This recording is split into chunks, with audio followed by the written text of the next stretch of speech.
आप सब करती हूँ और मैं परमेश्वर पिता का धन्यवाद करती हूँ कि परमेश्वर अपने वचन से, जैसे यशाया 11 अध्याय में लिखा है कि जब पवित्र आत्मा आते हैं तो अपने वचन के मोहरों को वो ब्रेक करते हैं। होली स्पिरिट जो है वो सील्स को जब तक ब्रेक ना करे, क्योंकि लिखा है एक पढ़ा लिखा इंसान भी वचन नहीं समझ सकता और एक अनपढ़ इंसान के लिए भी वचन उतना ही पैक्ड और बंद है जब तक उसमें मोहरों को ना तोड़ा जाए, सील्स जिसको कहते हैं। और वो सील्स होली स्पिरिट हमारे लिए ओपन करता है, क्योंकि वचन कहता है वो तुम्हारा सबसे श्रेष्ठ शिक्षक है और कंफर्टर है। बीते समय में परमेश्वर ने अब्राहम के जीवन से वाचाओं के विषय में, कॉवेनेंट्स के विषय में, और परमेश्वर ने अब्राहम को जो प्रॉमिस दी थी, जेनेसिस 15:1, मेरे ख्याल से हम पिछले एक महीने से इस वचन को विदाउट फेल हर बार ले रहे हैं।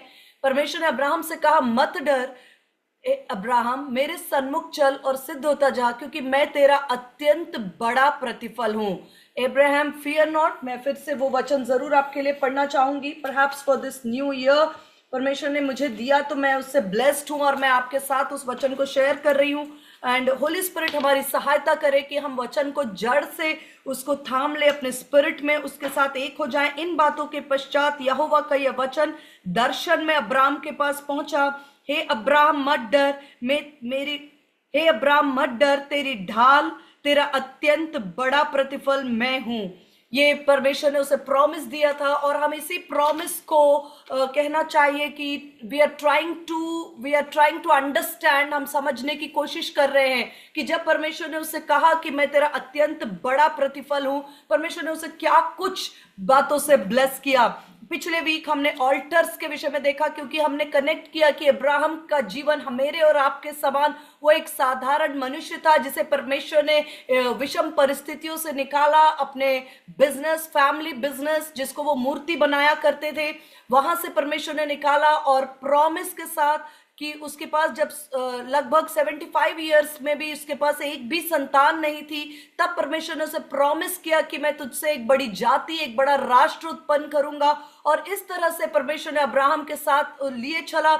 अब्राहम हमारे समान, जैसे कई बार हम देखते हैं कि वो भी अपनी परिस्थितियों में जब उसे जो सही लगा, कहना चाहिए उसने वैसा काम किया, लेकिन परमेश्वर ने उसकी हमेशा प्रॉमिस को इंटैक्ट रखने के लिए उसके जीवन को समय समय पर लीड किया, गाइड किया, उसे कभी अकेला न छोड़ा और न त्यागा। जब कभी अब्राहम से गलती भी हुई तो लिखा है, लौट कर अब्राहम अपनी वेदी पर आया और उसने परमेश्वर को पुकारा। और हम ऑल्टर्स के विषय में देख रहे थे लास्ट वीक कि वो एक प्लेटफॉर्म होता है, एक आत्मिक, कहना चाहिए कि इंटरफेस है, स्पिरिचुअल इंटरफेस है, जहां पर इंटरफेस का वर्ड का जो मीनिंग होता है वो बेसिकली दो मीडियम, दो अलग अलग, जैसे जैसे मिरर है तो वहां एयर और मिरर, एक मीडियम, जैसे वाटर का लेयर है, एयर और वाटर, ग्लास और वाटर, ऐसे दो तरह के मीडियम जिस जगह पे मिलते हैं उसे हम इंटरफेस कहते हैं। तो एक तरह का ऑल्टर एक इंटरफेस है जहां पर आत्मिक जगत मनुष्य के साथ भौतिक जगत में मुलाकात करता है और वहां वाचाएं जन्म लेती हैं। परमेश्वर अपनी आत्मिक दर्शनों को हमारे साथ शेयर करते हैं। और हमने लास्ट वीक देखा था कि ऑल्टर्स जो हैं वो फंडामेंटली हमें परमेश्वर ने दो तरह के ऑल्टर्स बाइबल में देखे जाने को मिलती हैं। एक होती है परमेश्वर की वेदी, जहां परमेश्वर के लोगों ने, जैसे नूह ने वेदी बनाई और परमेश्वर ने उसके साथ वाचा बांधी, अब्राहम ने परमेश्वर को वेदी पर पुकारा। इसी तरह से हमने अलग अलग कैरेक्टर्स के, एलिया के विषय में जानते हैं कि उसने वेदी को रिपेयर किया और परमेश्वर को पुकारा, और परमेश्वर का विरोध करने वाले जो बाल के वर्शिपर्स थे उनको उसने वहां घात किया। तो एक गॉडली डिवाइन ऑल्टर और एक डीमॉन्स का, यानी कि अंधकार की सामर्थ भी वेदी के द्वारा काम करती है, वो अपनी डिमोनिक यानी कि दुष्टात्माओं की वेदी के द्वारा। क्योंकि वचन में बहुत स्पष्ट लिखा है कोरिन्थियंस में कि तुम परमेश्वर के कटोरे और दुष्टात्मा के कटोरे दोनों में एक साथ भागी नहीं हो सकते। तो दुष्टात्मा भी जो स्पिरिट्स होती है, जैसे कि उन्हें जो भी बुरे काम इस पृथ्वी पर अंजाम देने होते हैं उसके लिए वो मनुष्यों के साथ मुलाकात करते हैं, उनके साथ वाचाओं को बांधते हैं, उनके लिए पीढ़ी से पीढ़ी के उनके कहना चाहिए कि प्रॉमिसेस को बाइंड करते हैं, टेरिटरीज यानी कि क्षेत्रों पर अधिकार करते हैं, और अंधकार की बातों को पूरा करने के लिए वो मनुष्यों को चुनते हैं, उनके हृदयों को कठोर करते हैं, उनको परमेश्वर की बातों से दूर करते हैं। और इस तरह से जो लोग स्वेच्छा से अपने जीवनों को दुष्टात्माओं को सौंपते हैं, और वो दुष्टात्मा जो है उनके द्वारा कई तरह की, जैसे एक पर्टिकुलर टेरिटरी में आप देख सकते हैं, एक क्षेत्र में एक कुछ बातों का चलन बहुत ज्यादा होता है, जैसे एक पर्टिकुलर टेरिटरी में बहुत ज्यादा ड्रग्स का यूज, कहीं कहीं पर बहुत ज्यादा करप्शन, कहीं पर बहुत ज्यादा कहना चाहिए कि फीमेल फीटिसाइड, जैसे कि छोटे बेटियों को गर्भ में ही मारने वाली जो बातें वो हर जगह नहीं होती हैं, लेकिन कोई कोई टेरिटरीज में ये प्रिडोमिनेंट एक्शंस होते हैं। कई कई जगह पर व्यभिचार की बातें, कई जगह पर नशे की बातें, अलग अलग। हमारा वक्त ये नहीं है कि हम उन बातों को डिस्कस करें, मेरा ज्यादा समय मैं चाहती हूं कि मैं परमेश्वर की वेदी के विषय में बात करूं, लेकिन मैं बताना चाहती हूँ एक वेदी जो होता है वो इंटरफेस होता है जहां पर आत्मिक जगत जो है वो भौतिक जगत के साथ मुलाकात करता है, क्योंकि परमेश्वर ने कहा कि स्वर्ग तो परमेश्वर का है लेकिन पृथ्वी उसने मनुष्यों को दी है। इसलिए पृथ्वी पर जो भी कार्य होंगे वो मनुष्य की रजामंदी से, मनुष्य के परमिशन से, मनुष्य की वॉलंटरली एक्शन के द्वारा होते हैं। इसलिए जब दुष्टात्माओं को यीशु मसीह ने निकाला तो उन्होंने कहा कि हमें इस शरीर से निकालने के बाद हमें खाली न छोड़, क्योंकि हम बिना शरीर के जो है वो इस पृथ्वी पर कार्य नहीं कर पाते। उन्होंने रिक्वेस्ट की, हमारा समय नहीं आया यीशु मसीह को कि हमें इस शरीर से निकाल तो दिया आपने, लेकिन हमें उस सुअरों के झुंड में जाने की अनुमति दे दे। और यीशु मसीह ने उस समय अनुमति दी और वो सुअरों के झुंड के अंदर प्रवेश कर जाते हैं, बिकॉज उनको भी एक शरीर की जरूरत होती है ताकि वो शरीर के द्वारा ही इस पृथ्वी पर कहना चाहिए लीगली, कानूनी ढंग से रह पाते हैं या कुछ अपने कार्य कर पाते हैं। और वहां से वो सुअरों का झुंड जो है पानी में चला जाता है। इस तरह से हम देखते हैं कि जो पवित्र आत्मा हमारे जीवन में काम करते हैं वो भी हमारी अनुमति या हमारी स्वेच्छा, जैसे मैंने पिछली बार भी बताया था कि पवित्र आत्मा के द्वारा मरियम गर्भवती होगी, ये संदेश उसको स्वर्गदूत देते हैं, और मरियम इस बात के लिए बिल्कुल हृदय से उसको एक्सेप्ट करती है कि मैं तेरी दासी हूं और मेरे साथ जैसा परमेश्वर का वचन कहता है वैसा ही हो। इस तरह से हम इस बात को एस्टैब्लिश्ड हेंस प्रूव्ड मानते हैं कि आत्मिक जगत जो है वो पवित्र आत्मा हमारे जीवन के द्वारा, हमारी स्वेच्छा से जब हम सरेंडर करते हैं, हमारे द्वारा अपने कार्यों को इस पृथ्वी पर पूरा करते हैं।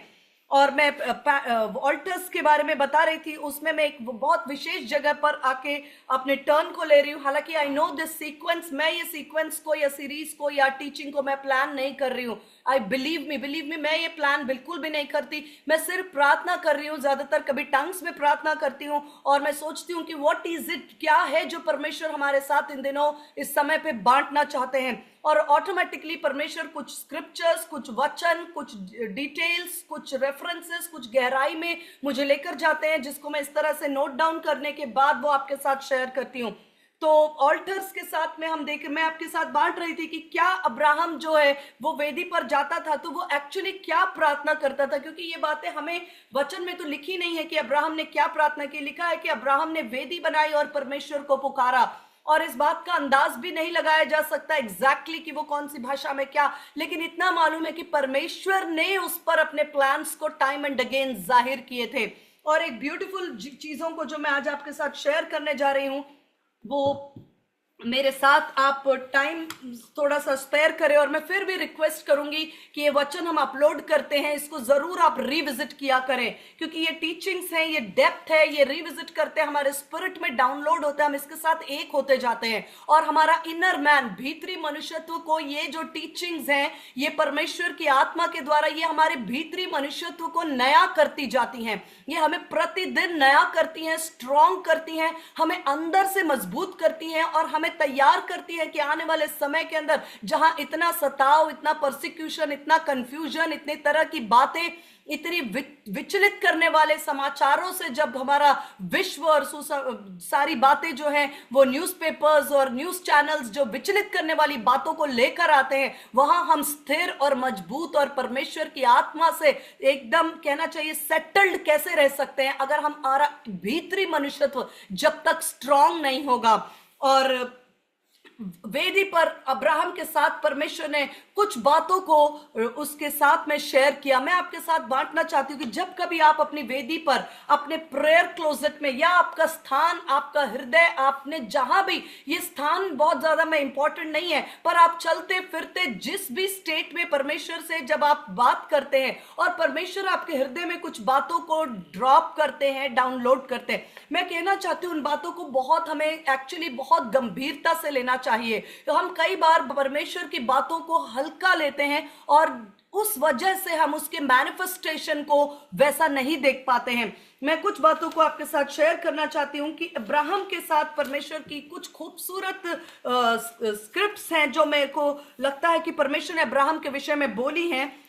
परमेश्वर ने जब उससे अब्राहम से मुलाकात की वेदी पर, उसको परमेश्वर ने जो प्रॉमिस दिया था कि मैं तुझे, पृथ्वी के सारे कुल तेरे द्वारा आशीष पाएंगे, इस प्रॉमिस को जितना एक्सप्लोर करेंगे हम, उस प्रॉमिस के अंदर उतनी गहराई है कि पृथ्वी के भूमंडल के, ये बात सिर्फ ऊंट, कैमल, लाइफस्टॉक, सोना चांदी, जमीन, कबीला, लोग, सिर्फ यहां तक सीमित नहीं था मेरे प्रियो।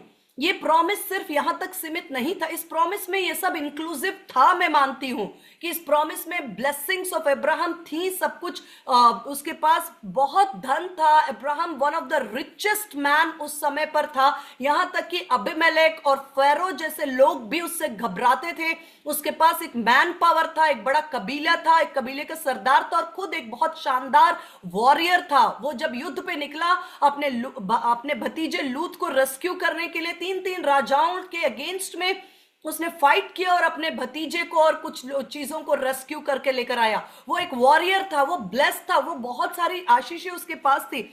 लेकिन फिर भी जो वचन है कि पृथ्वी के भूमंडल के सारे कुल में तेरे द्वारा आशीष पाएंगे, ये एक बहुत स्पेसिफिक प्रॉमिस था। परमेश्वर एक बहुत स्पेशल ब्लेसिंग अब्राहम के लीनिएज में देने जा रहे थे, जिसका रिश्ता मुझसे और आपसे भी है। इसीलिए तो हम इन चीजों को पढ़ रहे हैं या समझ रहे हैं या सीख रहे हैं, वो डायरेक्टली हमसे जुड़ी है, क्योंकि गलातियों की पुस्तक में लिखा है कि तुम अब्राहम के आशीषों के वारिस हो, अब्राहम की आशीष तुम में हाँ और आमीन होती है। तो वो क्या बातें हैं, जब परमेश्वर ने अब्राहम को ब्लेस किया वेदी पर, परमेश्वर बड़े स्पेसिफिक तरीके से उस ब्लेसिंग को एक के बाद एक पीढ़ी तक कैरी करते रहे और बड़ी सुरक्षा के साथ।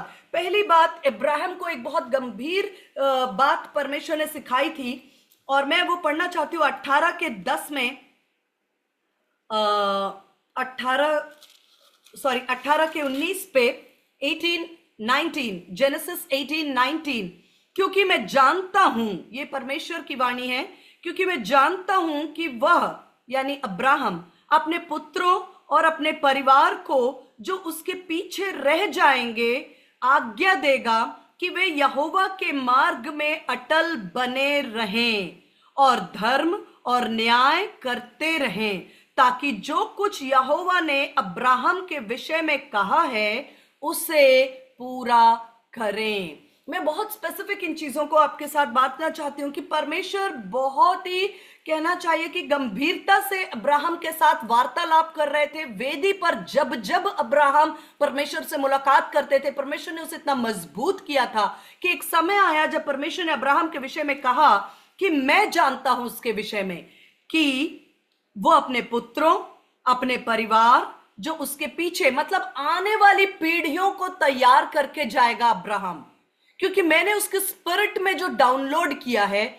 अब्राहम ने भी इस बात को जान लिया है कि ये आशीष जो है वो एक बेटे की आशीष नहीं है कि परमेश्वर मेरे और मेरी पत्नी की नामधराई को दूर करने के लिए एक बेटे की आशीष दे रहा है, या ये वो नहीं है कि बहुत सारा धन सोना चांदी, ये सब कुछ नहीं है। ये कुछ तो है, ये एक उद्धारकर्ता की प्रॉमिस है, ये एक मसीहा के आने की कहना चाहिए तुर ही जो है वो परमेश्वर ने अब्राहम के साथ शेयर की थी। अब्राहम ने ये जान लिया था, शायद संपूर्णता में नहीं, फिर भी उसे ग्लिम्स था कि परमेश्वर मेरे वंश में, मेरे बीज में, मेरे डीएनए में, मेरे अंदर एक ब्लेसिंग को देने जा रहे हैं जो कि भूमंडल के सारे कुल उसके द्वारा आशीष पाएंगे।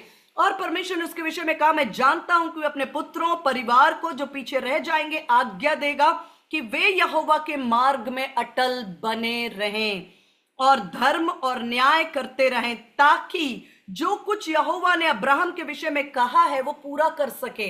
अब्राहम ने तो उसे बेटा देना, एक बेटा आइजैक मिलना ही था, तो उसके जीवन का तो एक तरह से आशीष सफल हुआ ना। उसके पास संतान नहीं थी, उसके पास एक बेटा आ गया तो वो खुश हो सकता था, लेकिन वो जानता था कि ये यात्रा यहाँ की नहीं है, ये एक लंबा दर्शन है जिसके अंदर परमेश्वर ने मुझे पार्टनरशिप दी है। परमेश्वर ने अपने एक वाइड ब्लूप्रिंट के अंदर, एक वाइड प्लान के अंदर, एक वाइड प्रोग्राम के अंदर मुझे पार्टनर बनाया है। ये कोई एक बेटा देने की आशीष नहीं है, ये एक पीढ़ी में खत्म होने वाली ब्लेसिंग नहीं है, ये एक बड़े दर्शन का हिस्सा है। इसलिए जरूरी है कि न केवल मैं अपने बेटे इसहाक के जन्म को सेलिब्रेट करूं, आनंदित हो जाऊं और पार्टी थ्रो करूं और परमेश्वर को वर्शिप करूं, इसके साथ साथ बेहद जरूरी है कि परमेश्वर का प्लान तभी पूरा हो सकता है, क्योंकि लिखा अब्राहम के विषय में, मैंने जो कुछ कहा है मैं उसे पूरा कर सकूं ताकि वो अपने परिवार को और अपने पुत्रों को आज्ञा दे कि वो यहोवा के मार्गों में अटल बने रहें, धर्म और न्याय करते रहें। तभी वो बातें, जो विजन है, वो मेरा जो संपूर्ण दर्शन है वो पूरा हो सकता है। अब्राहम परमेश्वर का चुनाव था और परमेश्वर ने समय समय पर वेदी पर मुलाकात करके उसे इतना मजबूत किया और उसके विषय में यह गवाही दी कि मैं जानता हूं कि वो अपने पुत्रों को, यहां मैं थोड़ी देर बहुत गंभीरता से आपके साथ शेयर करना चाहती हूं। बहुत मेरे भाई भी अगर कोई हैं, बहनें भी हैं, हम सबका बेहद इंपॉर्टेंट रोल है परमेश्वर के दर्शन के अंदर, पार्टनरशिप में। कई बार चीजों को हम लाइटली ले सकते हैं और उसकी वजह से हम उस प्लान के अंदर जो हमारा कंट्रीब्यूशन होना चाहिए उसमें या तो हम डिले करते हैं या हम कई बार मिस करते हैं, लेकिन परमेश्वर का प्लान चलता रहता है। मैं आपको बताऊं, परमेश्वर ने एक बार वो ब्लेसिंग अब्राहम को दे दी थी। आप बहुत ध्यान से सुने, जो मैं सुनी मैं बहुत ब्लेस हुई, मैं इस टीचिंग से बहुत ब्लेस हुई। जब मैं नोट्स प्रिपेयर कर रही थी, मुझे टाइम ऐसा लग रहा था कि थोड़ा मुझे और टाइम मिलता तो मैं कुछ और रेफरेंसेस ले पाती। परमेश्वर ने अब्राहम को एक ब्लेसिंग दे दी थी। अब एक बार वो ब्लेसिंग अब्राहम के पास आ गई थी तो वो परमेश्वर के डोमिनियन से बाहर अब्राहम के डोमिनियन में आ चुका था। अब्राहम के जुडिस्ट्रिक्शन में, अब्राहम के दायरे में, अब्राहम के अधिकार में, अधिकार क्षेत्र का हिस्सा बन चुका था। आप समझे? और जब मैं कह रही हूं ब्लेसिंग, तो एग्जैक्टली ये परमेश्वर ने सब कुछ बोलकर सृष्टि की और परमेश्वर ने जो बोलकर अब्राहम को ब्लेस किया था, अब्राहम को वो सामर्थ दी थी कि तुम भी बोलकर ही इन आशीषों की सृष्टि पीढ़ी से पीढ़ी के लिए करते रहोगे। एक बार वो ब्लेसिंग परमेश्वर ने अब्राहम को सौंप दी। लिखा है कि परमेश्वर मनुष्य नहीं कि वो झूठ बोले, कि वक्त आने पे उसे फिर उसको अपने हाथ में ले। नो, अब परमेश्वर का रिस्पॉन्सिबिलिटी और भी गहरा हो गया।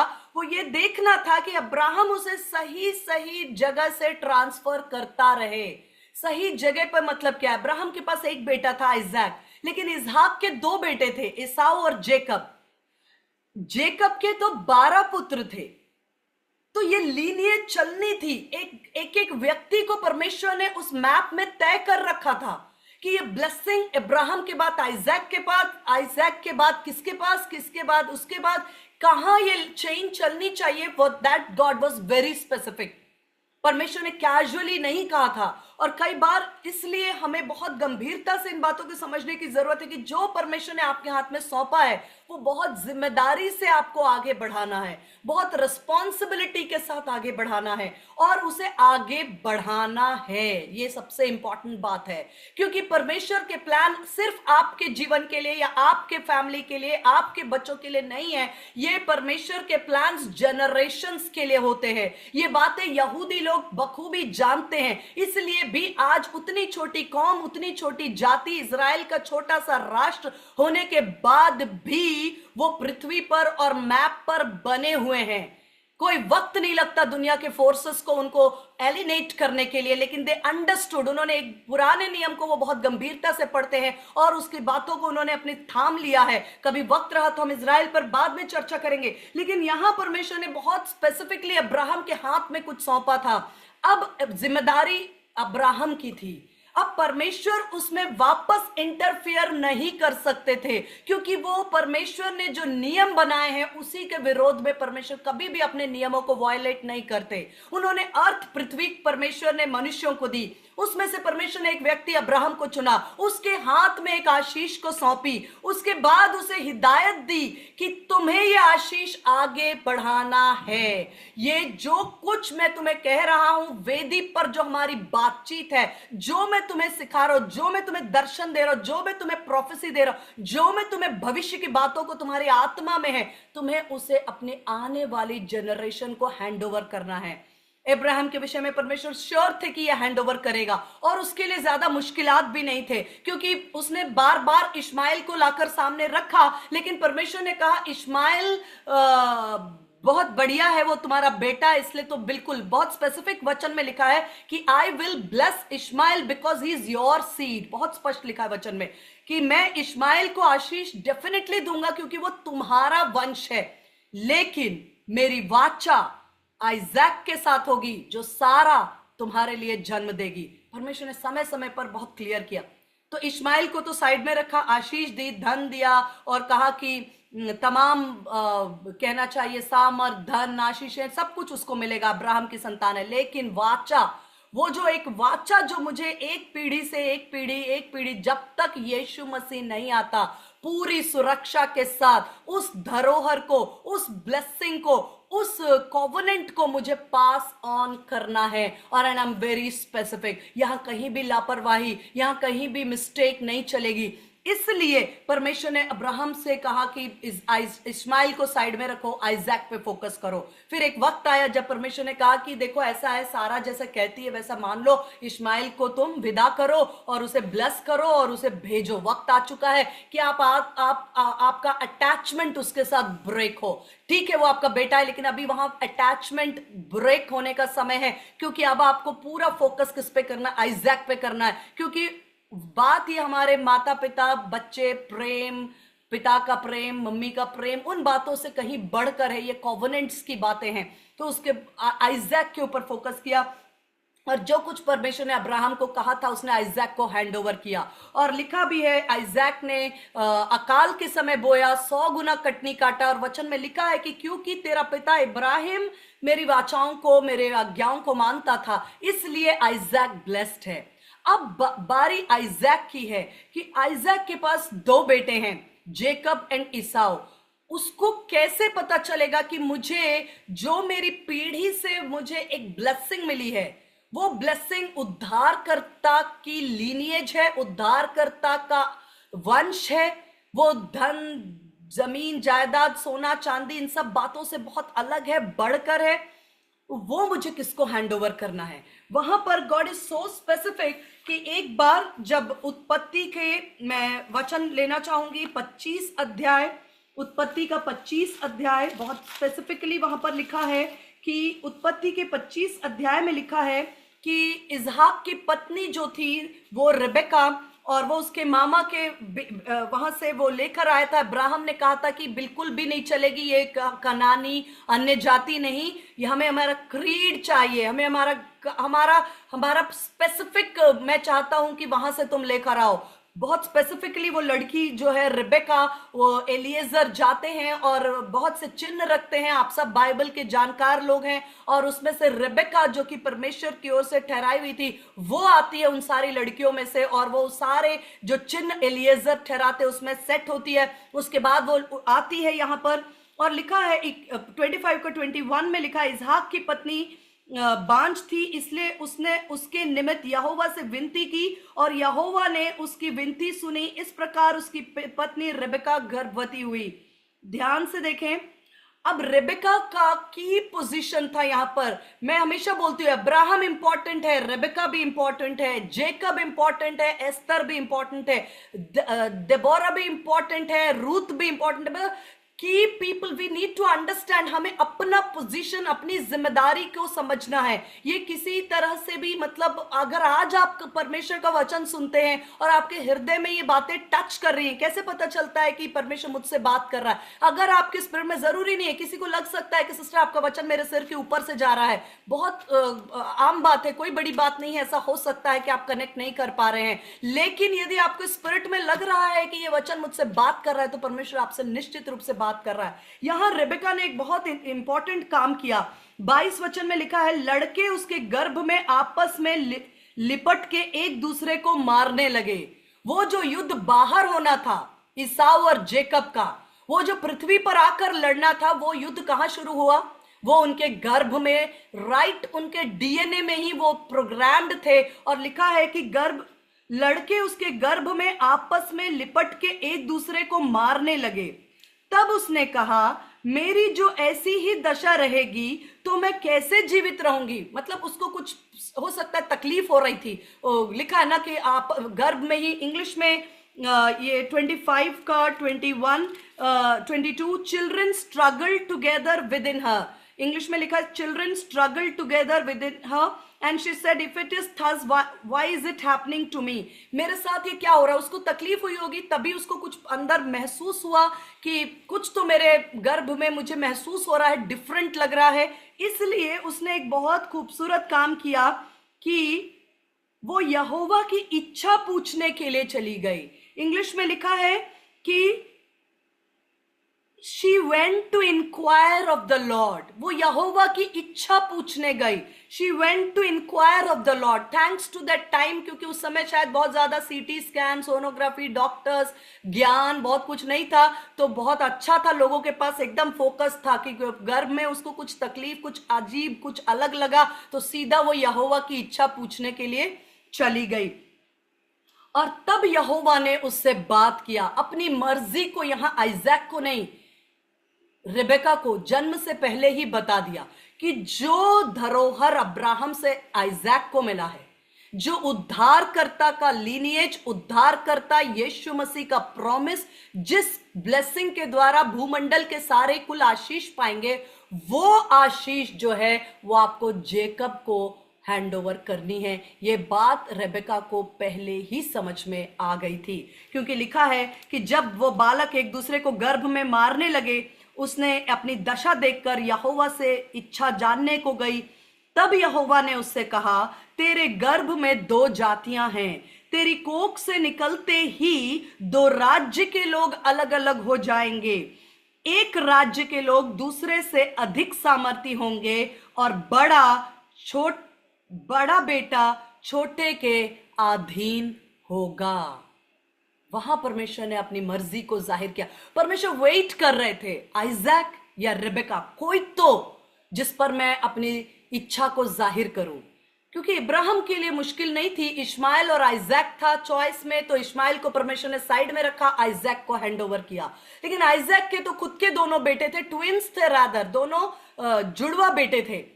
परमेश्वर ने रेबेका को जन्म से पहले ही बता दिया। फिर से मैं पढ़ती हूं, तेरे गर्भ में 2 जातियां हैं, तेरी कोख से निकलते ही 2 राज्य के लोग अलग अलग होंगे, एक राज्य के लोग दूसरे से अधिक सामर्थी होंगे और बड़ा बेटा छोटे के अधीन होगा। वही डन था कि परमेश्वर का चॉइस, परमेश्वर की दृष्टि, परमेश्वर का जो परमेश्वर ने जिसको धरोहर हैंड ओवर करने के लिए चुना था, वो जेकब था जो छोटा था। और इसमें वो बातें नहीं थी, बड़ा बेटे को भी सारी आशीषें, धन संपत्ति, जमीन जायदाद, कबीले, लोग, वो सब कुछ ब्लेसिंग्स मिला। ये बात हो रही है उस स्पेशल धरोहर की जो परमेश्वर ने अब्राहम को और आइजैक को हैंड ओवर किया था। और इसी वचन के अनुसार 28 में लिखा है, इसहाक एसाव के अहेर का मांस खाया करता था।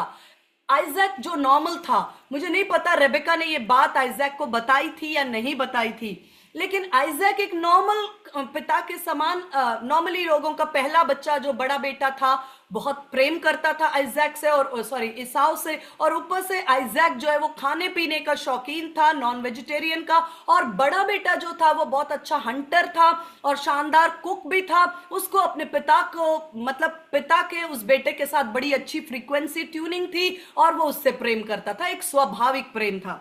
लेकिन 28 में लिखा है, इसहाक एसाव के अहेर का मांस खाया करता था, इसलिए वह उससे प्रीति रखता था, लेकिन रिबेका याकूब से प्रीति रखती थी।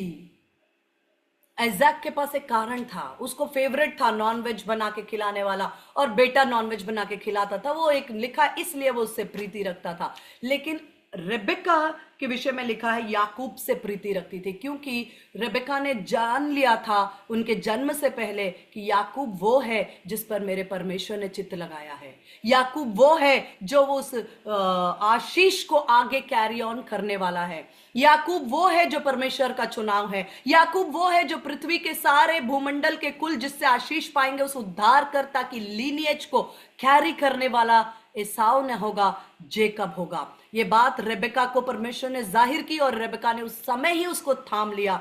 और उसके बाद लिखा है कि एक समय आया कि जब एसाव ने कहा, देख एक बार ऐसा हुआ कि एसाव बहुत भूखा था और एसाव ने याकूब से कहा, जो कुछ तू, जेकब ने एक लाल दाल पकाई हुई थी और जेकब से कहा कि भाई तुमने बहुत अच्छा सा खाना बनाया है, मैं जंगल से थका हुआ आया हूं। और एसाव ने याकूब से कहा, वो जो कुछ तुमने अच्छा खाना बनाया है वो मुझे भी दे दो। याकूब बहुत स्मार्ट था। आपको क्या लगता है याकूब स्मार्ट नहीं था? बल्कि बताऊं मैं आपको, वचन में एक जगह ऐसा भी लिखा है कि जो 28 के अंदर 25 के 28 में लिखा है कि जो याकूब था वो सीधा मनुष्य था। 27 में लिखा है 25 का 27, लड़के बढ़ने लगे, एसाव तो वनवासी होकर चतुर शिकार खेलने वाला हो गया, परंतु याकूब सीधा मनुष्य था, तंबुओं में रहा करता था। ममास बॉय भी बोलते हैं कभी कभी जेकब को। वो क्या करता था, एसाव जो है अक्सर शिकार करता था, शिकारी था, योद्धा था, बाहर जाता था और चतुर शिकार करने वाला था, पर याकूब सीधा था, तंबुओं में रहता था। तो तंबुओं में रहता था तो क्या मम्मी क्या करती थी उसको, मुझे लगता है कि उसको वो परमेश्वर की बातों में से जो कुछ उसकी समझ में आया था वो उसको कुछ ना कुछ वो उसको बताती रहती होगी, मैं विश्वास करती हूँ। क्योंकि mothers keep telling their children की, बल्कि यहूदियों के अंदर भी ये है कि लेडीज को up to a certain age, like exactly मुझे नहीं पता, लेकिन एक सर्टेन एज तक जो माताएं हैं उनके ऊपर जिम्मेदारी होती है कि वो बच्चों को तोरा, यानी कि उनके जो धार्मिक जो फर्स्ट 5 बुक्स हैं, बाइबल के पहली 5 किताबें, उसको सिखाने की जिम्मेदारी होती है कि वो अपने बच्चों को सिखाए। इस तरह से मुझे लगता है कि जेकब जब टेंट्स में रहता था, वो ममा के साथ रहता था और मम्मी को पहले से पता था कि इसके जीवन के लिए परमेश्वर ने क्या डेस्टिनी ठहराई है, इसलिए वो उसको टाइम एंड अगेन कुछ ना कुछ सिखाती रहती होगी।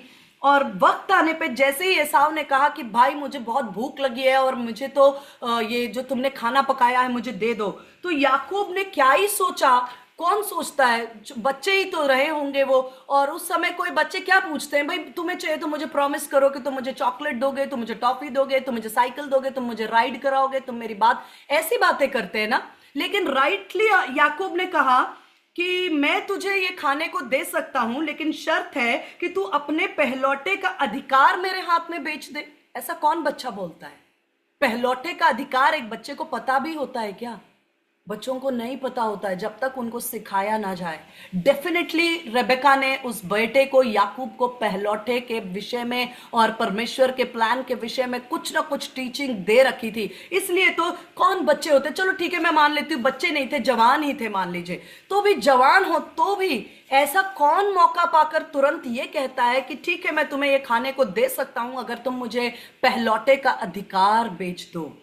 और एसाव ने कहा देख मैं मरने पे हूं तो पहलौठे के अधिकार से मुझे क्या लाभ। वो स्टेटमेंट में ही पता चलता है कि उसके पास आत्मिक कोई समझ नहीं थी। उसको ये नहीं पता था कि वो कितने इंपॉर्टेंट पोजीशन पे बैठा था। वाकई में वो पहलौठे की पोजीशन पे बैठा था और उस पोजीशन के अनुसार कई ब्लेसिंग्स उसके साथ कनेक्टेड थी, कई ब्लेसिंग्स उसके साथ कनेक्टेड थी। लेकिन उसने उन बातों की समझ, उसकी समझ ज्यादातर खाने में और शिकार करने में और इन बातों में उसने अपने वक्त को इन्वेस्ट किया था। लेकिन छोटे बेटे ने मदर के साथ जो टाइम स्पेंड किया था, उसको परमेश्वर के प्लान को उसने डिस्पोजिशन को दे रखा था। तुरंत मौका मिलते ही उसने कहा मुझे पहलौठे का अधिकार दे दे। और इसने कहा पहलौठे के अधिकार का मैं क्या करूंगा। वैसे उसने कहा कि मैं तो मरने पर हूं, लेकिन एक टाइम का थका हुआ व्यक्ति मरता नहीं है। पुराने नियम में आप जानते हैं कि आइजैक खुद मेडिटेट करता था दिन भर बैठ करके। हम जानते हैं मोसेस 40 दिन 40 रात पर्वत पर समय बिताते हैं, एलिया समय बिताते हैं, यीशु मसीह 40 दिन 40 रात। ये तो एक पैरामीटर बाइबल नहीं दे रखा है कि 40 दिन 40 रात, इतना टाइम फ्रेम तो इंसान जो है बिना खाए शायद जिंदा रह सकता है, क्योंकि वचन में लिखा है मनुष्य केवल रोटी से नहीं बल्कि परमेश्वर के मुख से निकलने वाले वचन से जीवित रहता है। तो एक टाइम के खाना खाए बगैर इसको ऐसा क्यों लग रहा था कि मैं मर जाऊंगा और मरने के बाद मेरे पहलौठी का क्या लाभ। तब याकूब ने कहा मुझसे अभी शपथ खा। उसने शपथ खाई, अपने पहलौठे का अधिकार याकूब के हाथ बेच डाला और इस तरह एसाव ने अपने पहलौठे के अधिकार को तुच्छ जाना।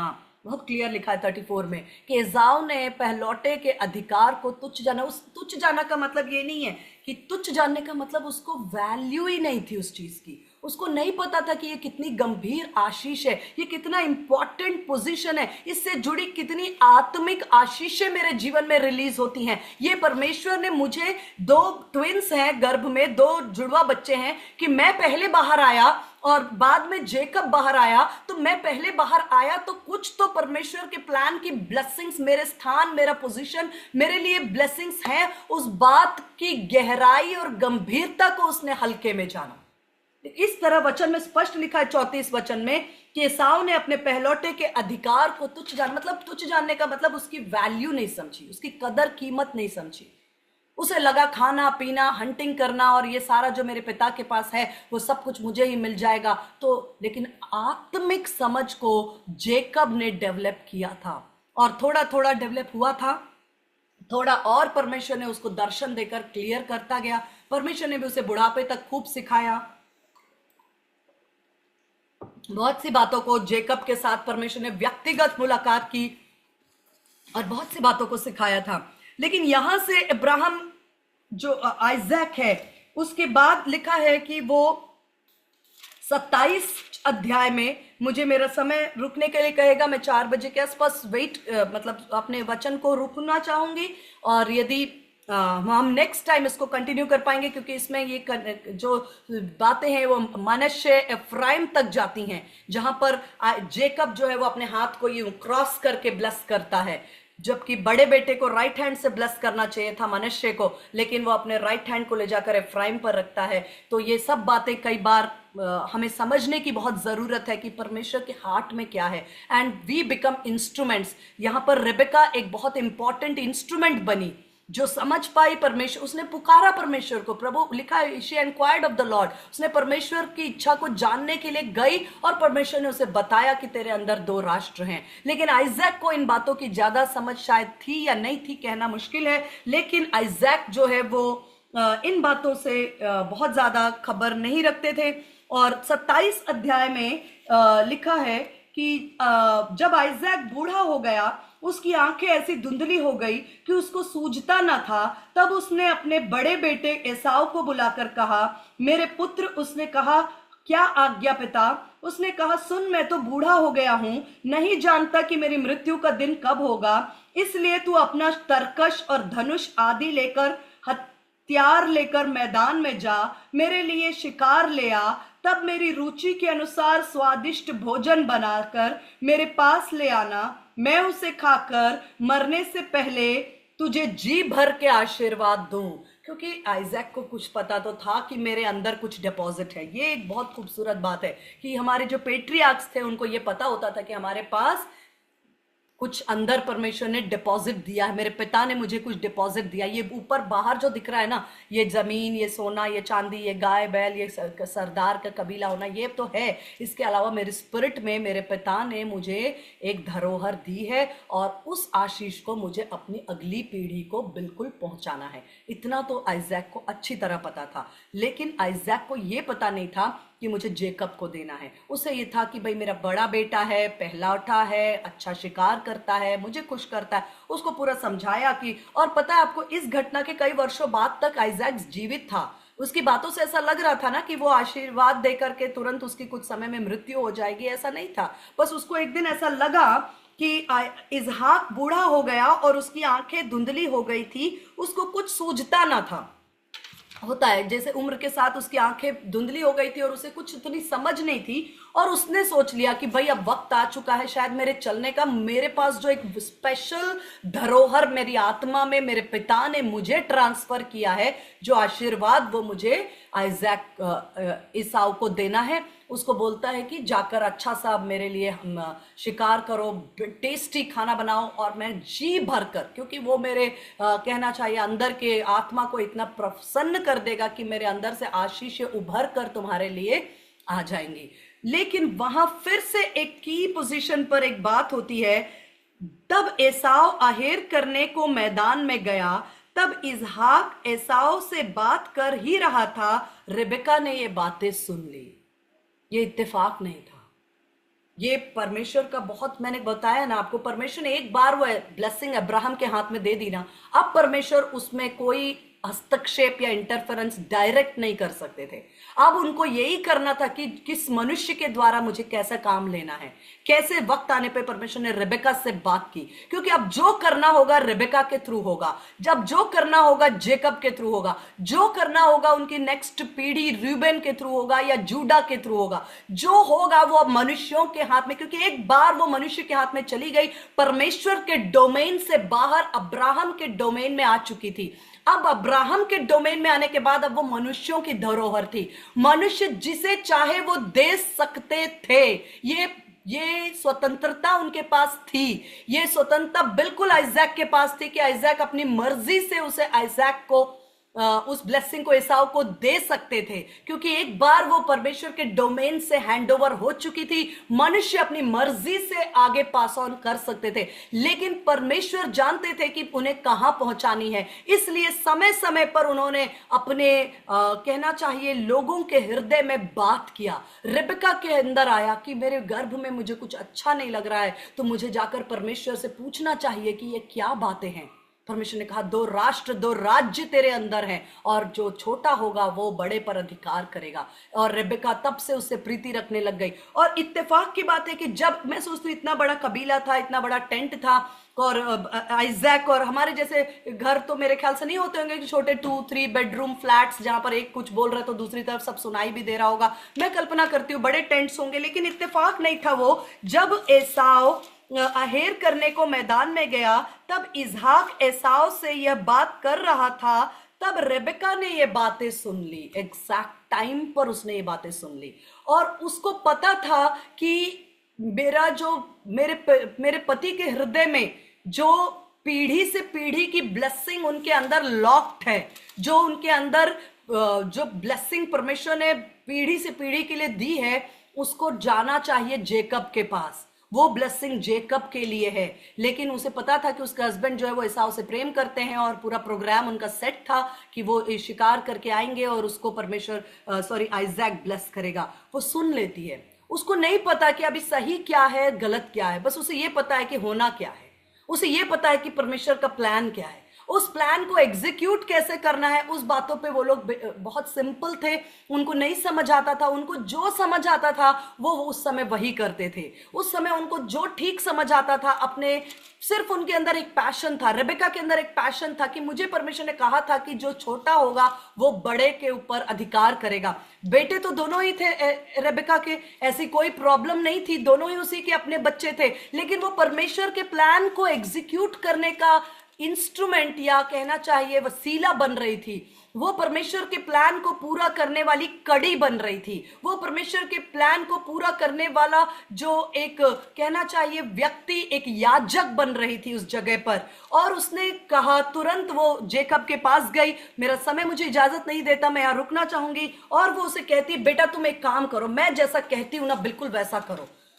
जेकब डर जाता है, कहता है मामा ये काम तो बहुत खतरनाक है, क्योंकि मेरे जो भाई है वो एक तो उसके पूरी बॉडी पे बहुत सारे बाल हैं, उसके बाद वो शिकारी है, वो एक शानदार कुक है, वो उसके मेरे से कोई मेल नहीं है। और अगर मैंने गलती से भी एसाव बनकर अपने पिता के पास गया, और वो कहता है, मैं मजाक नहीं कर रही, आप बाइबल में आप भी सब जानते हैं, वो कहता है कि यदि अगर मेरे पिता को पता चल गया कि मैं जेकब हूं, ईसाऊ नहीं हूं, मैं उन्हें धोखा दे रहा हूं, वो कहता है मुझे आशीष के बदले मुझे श्राप मिल जाएगा। वो डरता था। उसने कहा मम्मी ये बहुत ही डेंजरस बात आप कर रही हो। उसकी मम्मी ने बोला तू बिल्कुल चिंता मत कर, मैं जो कहती हूं वो कर, तुम जाओ एक अच्छा सा पला हुआ बछड़ा लाओ, मैं शानदार तुम्हारे पिता को जो टेस्ट पसंद है वो बनाती हूं, और तुम बिल्कुल चिंता मत करो, तुम मैं जो कर। आपको क्या लगता है रेबेका क्या कर रही थी? दोनों ही उसके अपने बच्चे थे, एक के प्रति पार्शल होने का सवाल नहीं था, यह सवाल था परमेश्वर के प्लान को आगे बढ़ाने के लिए इंस्ट्रूमेंट बनने का। वहां रेबेका वो इंस्ट्रूमेंट थी, वहां पर ऐसा नहीं था कि एक बच्चा किसी और का है, एक उसका खुद का बच्चा है, यहां पर दोनों ही उसी के अपने बच्चे थे, दोनों से वो प्रेम करती थी। ये बात थी परमेश्वर के प्लान को गंभीरता से नेक्स्ट जनरेशन को हैंड ओवर करने की। ये चीजें मैं यहाँ रुककर नेक्स्ट वीक में हम कवर कर पाएंगे, जहां पर हम देखेंगे कि why did Rebecca like give Jacob that advice, कि उसने क्यों जेकब को ऐसा एडवाइस दिया, और इस एडवाइस के बाद ये जर्नी कहां जाके लैंड हो रही है। मैं धन्यवाद देती हूँ, आज हमारे पास परमेश्वर ने एक दर्शन दिया है, आपके अंदर एक विजन, आपके अंदर एक बातें हैं। आप चाहे कोई भी भाई या बहन जो भी हैं, आप अपने बच्चों के लिए बहुत सीरियस रहना है। सीरियस इन द सेंस ये नहीं कि हम रात दिन उनके ऊपर जाकर उनको कंफ्यूज करें या उनको काउंसलिंग करें। एक एज होती है काउंसलिंग की, अप टू 12, 15, 16 ईयर्स तक हम काउंसलिंग का तरीका लेते हैं और डिसिप्लिन का तरीका लेते हैं। उसके बाद बहुत ज्यादा यंग जनरेशन जो है वो बहुत ज्यादा उनको बोलने की बजाय उनके लिए प्रेयर करना और उनको मैच्योर वे में हैंडल करना और डील करना, बिकॉज ये सिर्फ आपकी बात नहीं है, जो कुछ आपके अंदर है वो नेक्स्ट जनरेशन के अंदर पास ऑन करने के लिए और परमेश्वर के बिग विजन को, परमेश्वर के बड़े प्लान को एग्जीक्यूट करने वाली बात है। ये सिर्फ बच्चों के विषय में नहीं, ये सेवा के विषय में भी हो सकता है कि परमेश्वर आपको रेस करने के लिए दे रहा है, आपके आत्मिक बच्चों को रेस करना है। ये किसी भी क्षेत्र के लिए हो सकता है, आपको अपने भाई बहन हो सकते हैं, आपके फैमिली मेंबर्स हो सकते हैं, जिसके लिए जो हैंड ओवर करना है उसके लिए परिश्रम करें, उसके लिए प्रार्थना करें, उसके लिए आप कोशिश करें, उसके लिए गंभीर हो जाएं, क्योंकि एनिमी पूरी कोशिश करता है कि उस चेन को ब्रेक करे, लेकिन परमेश्वर का विजन का आप हिस्सा है, आप उसका पार्टनर है। आपको सिर्फ परमेश्वर time to time step by step guide करेंगे, आपको सिर्फ वो करना है। बहुत ज्यादा लोड नहीं लेना, टेंशन चिंता नहीं लेना, घर में बहुत ज्यादा बहस नहीं, लेकिन जो परमेश्वर के पास जाए, प्रभु मैं क्या करूं कि जो दर्शन आपका मेरे परिवार के प्रति, मेरे जनरेशंस के प्रति, मेरे आने वाले पीढ़ियों के प्रति है, वो बातें कैसे पूरी होंगी। Just lead me Lord and guide me. ये प्रार्थनाएं हमारे जीवन के लिए बहुत जरूरी है। वेदी पर जो टाइम आप स्पेंड करते हैं वो बहुत प्रेशियस होता है,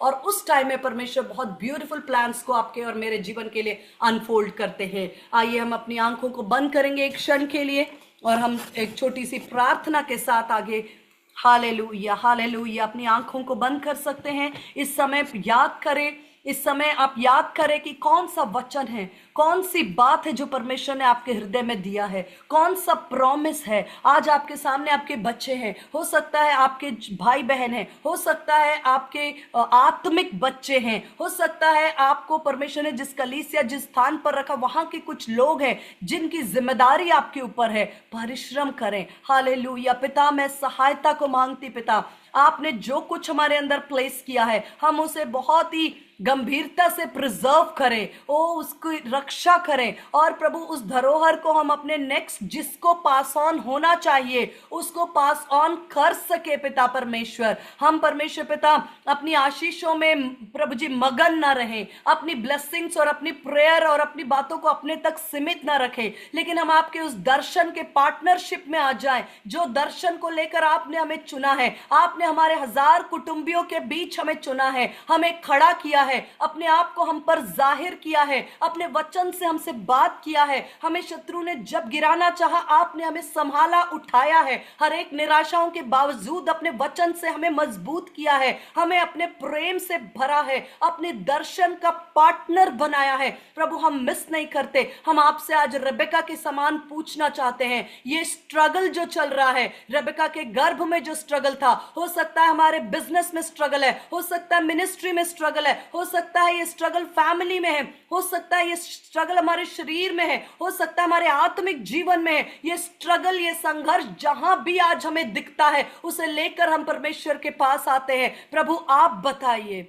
आप जाहिर करें, आप गाइड करें, आप लीड करें, हमें क्या करना, अपनी मनसा को हम पर जाहिर करें। ओ पिता, हम आपकी इच्छा को प्रभु पूरा कर सके। हम दुनिया में कितने फेमस होते हैं और किस किस को खुश करते हैं ये मैटर नहीं करता पिता, लेकिन हम आपके प्लान और आपके पर्पस का एक छोटा सा हिस्सा बनकर उस काम को पूरा कर सके और वक्त आने पे कह सके कि पूरा हुआ, मैंने अपने काम को पूरा किया। प्रभु, ऐसा अनुग्रह हम में से हर एक को दीजिए। अपने वचन से हमें मजबूत करिए, अपने प्लान्स, अपने दर्शन, अपने ड्रीम्स से हम पर अपने आप को जाहिर करें। इन दिनों प्रभु आपके ऊपर अपनी दृष्टि को हम फोकस करें, आपकी प्रेम को प्रभु हम फोकस कर सकें, और आप जो हमारे अंदर डिपॉजिट करते प्रभु, आपने हमारे अंदर बहुत ही बहुत ही बहुत ही प्रेशियस प्रॉमिसेस और विश्वास की धरोहर को और परमेश्वर पिता विजन्स को डिपॉजिट किया है। हम उनको प्रभु वैल्यूएबल समझते हैं और आपको वर्शिप करते हैं, और प्रभु हम बहुत ही केयरफुली